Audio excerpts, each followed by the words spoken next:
بسم اللہ الرحمن الرحیم۔ الصلاۃ والسلام علیکہ یا رسول اللہ وعلی آلک و اصحابک یا حبیب اللہ۔ ناظرین کرام، ہم میں سے بہت سارے ایسے لوگ ہیں جو کہ کربلا کے واقعے کو صرف محرم کے 10 دنوں تک محدود کر دیتے ہیں، یا زیادہ سے زیادہ جو شیعہ ہیں وہ اس کو 40 دن تک اس کا سوگ مناتے ہیں، اور اس کے بعد ہم لوگ یہ بھول جاتے ہیں کہ ہمیں کربلا کے حوالے سے کوئی بات کرنی ہے یا کوئی اس کے بارے میں ہم نے نالج حاصل کرنا ہے۔ آج آپ کے ساتھ میں کچھ معلومات شیئر کر رہی ہوں، اور یہ ہیں یزید کی موت کے حوالے سے۔ ہم میں سے بہت کم لوگ ایسے ہیں جو کہ اس بات کا کھوج لگانا بھی ضروری نہیں سمجھتے کہ ہم اس بات کو معلوم کریں کہ یزید آخر واقعہ کربلا کے بعد یزید کا کیا بنا، اور جو لوگ اس واقعے میں ملوث تھے، جو اس کے ساتھی تھے یا اس کے سپاہی تھے، ان کا کیا انجام ہوا، اور یزید کس طرح سے اپنے انجام کار کو پہنچا۔ تو اس حوالے سے کچھ مختلف روایات ہیں جن کو کہ آپ کے ساتھ ہم شیئر کریں گے کہ آخرکار یزید کی موت کس طرح سے واقع ہوئی۔ یزید بن معاویہ بنو امیہ خاندان کا دوسرا خلیفہ تھا۔ معاویہ بن ابو سفیان کے بعد اس نے حکومت سنبھال لی، اور اس کی حکومت کے دوران دمشق حکومت کا دارالخلافہ بنا۔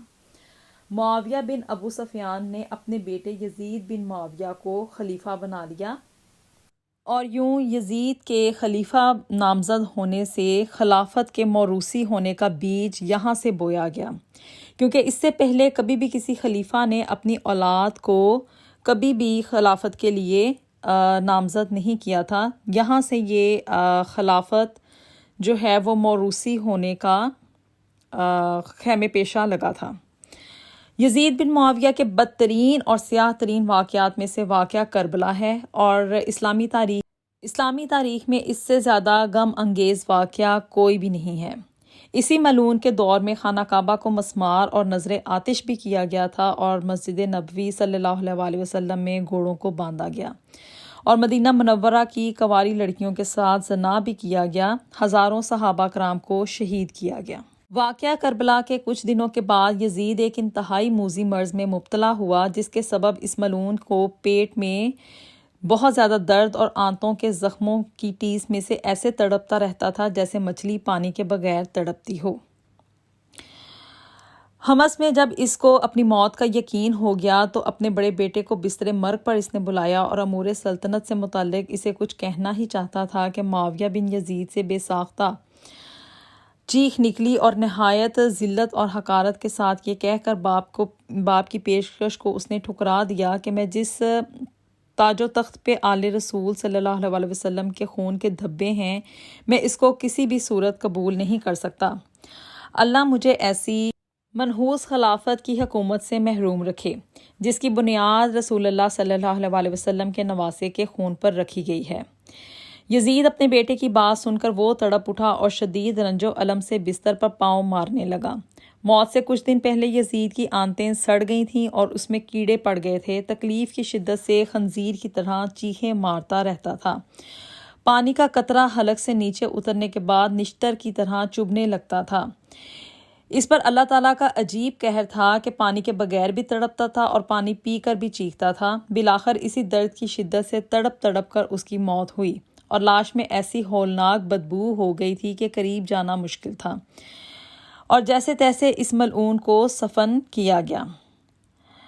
ایک دوسری روایت میں یہ ہے کہ یزید کی موت کا یہ سبب بھی بتایا گیا ہے کہ وہ ایک رومی نسل کی لڑکی کے عشق میں مبتلا ہو گیا تھا، لیکن اس لڑکی نے دل میں یزید کے لیے نفرت پالی ہوئی تھی، اور ایک دن رنگ رنگلیاں منانے کے بہانے اس لڑکی نے یزید کو ویرانے میں تنہا بلایا، اور اس ویرانے کی ٹھنڈی موسم نے یزید کو بدمست کر دیا۔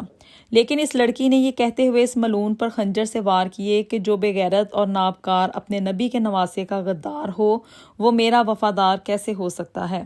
اس لڑکی نے یزید پر خنجر کے پے در پے اتنے وار کیے کہ اس کو چیر پھاڑ کر وہیں اس کی لاش کو چیل کووں کی دعوت کے لیے پھینک دیا۔ بالآخر ڈھونڈتے ہوئے اس کے اہالی موالی وہاں پہنچے اور گڑھا کھود کر اس کی سڑی ہوئی لاش کو وہیں پر دبا دیا۔ یہ ایک دوسری حکایت تھی اس کی موت کے بارے میں۔ اب اس کی علاوہ ایک تیسری روایت بھی ہے کہ ایک شامی شخص نے یزید کی موت کے بارے میں یہ لکھا ہے کہ ایک دن یزید اپنے بندر کو وحشی خچر کی پشت پر بٹھا کر اس کو دوڑا رہا تھا اور خود بھی مستی اور مدہوشی کی حالت میں گھوڑے پر بیٹھ کر اس خچر کے پیچھے دوڑنا شروع کر دیا، کیونکہ یزید کو شراب کی بھی عادت تھی۔ اچانک زمین پر گرا، جس وجہ سے اس کی گردن ٹوٹ گئی اور اس دن سے یزید ملعون کھڑا نہ ہو سکا۔ ابن عباس سے منقول ہے کہ انہوں نے کہا یزید حوارین میں مستی کی حالت میں شکار کی غرض سے گھوڑے پر بیٹھا، اس کے آگے وہ وحشی خچر دوڑ رہی تھی جس پر بندر بیٹھا ہوا تھا۔ اس کے پیچھے یزید نے اپنے گھوڑے کو دوڑایا اور ساتھ میں اس نے ایک شیر بھی پڑھا، اور وہ شیر پڑھتے ہی یزید اپنے گھوڑے سے گرا اور اس کی گردن ٹوٹ گئی اور اس کے بعد وہ اٹھ نہ پایا۔ یہ مختلف حکایات ہیں یزید کی موت کے حوالے سے، اور جو بھی ہو، ان میں سے کوئی بھی حکایت ہو تو اس کا آخرکار انجام اچھا نہیں ہوا، وہ ایک ذلت کی موت ہی مرا تھا۔